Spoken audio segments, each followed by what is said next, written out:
வந்து அதிமுகலேருந்து தவைக்க தாவினார் இல்லையா, அதுக்கப்புறம் ஆதவ் அர்ஜுனா, இவங்களுக்கெல்லாம் வந்து வெட்ட வெளிச்சமாக எல்லாருக்குமே தெரியும். அவங்களுக்கெல்லாம் பதவி கொடுத்தாங்க. பிற கட்சியிலேருந்து வந்தவங்க தான் அவங்களாம் ஹெலிகாப்டரில் கூட வரல, காரில் தான் வந்தாங்க. அவங்களுக்கெல்லாம் பதவி கொடுத்தீங்க.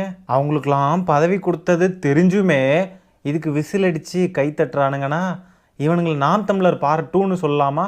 வேற எப்படி சொல்றது? அது எப்படிங்க கூச்சமே இல்லாமல் போய் சொல்கிறாப்ல இவரு? லாட்ரி வித்த பணத்தோட வந்தால் அப்போ பதவி கிடச்சிருமோ? ஒரு 3 விதிகளை நம்ம புசி ஆனந்த் அவர்கள் பின்பற்றிக்கிட்டே இருக்கார். நானும் பார்த்துக்கிட்டே இருக்கேன். 30 செகண்டுக்கு ஒரு தடவை எங்கே அப்பியர் ஆனாலும் தளபதின்னு சொல்லிக்கிட்டே இருக்கணும். 2வது விதி, ஒன்றுமே இல்லாத விஷயமா இருந்தாலும் அதை ராக்கெட் சயின்ஸ் அளவுக்கு பேசிக்கிட்டே இருக்கணும். 3வது விதி, உலகத்திலேயே தளபதி மாதிரி ஒரு ஆளே இல்லை அப்படின்னு சொல்லிட்டு வாய்க்கு வந்தபடி அடிச்சு விடணும். இந்த மாதிரி சில விதிகளை புசி ஆனந்த் அவர்கள் பின்பற்றுகிறார். நல்லா நோட் பண்ணிக்கோங்க அணில் குஞ்சுகளே, இந்த விதிகளெல்லாம் நீங்களும் ஃபாலோ பண்ணி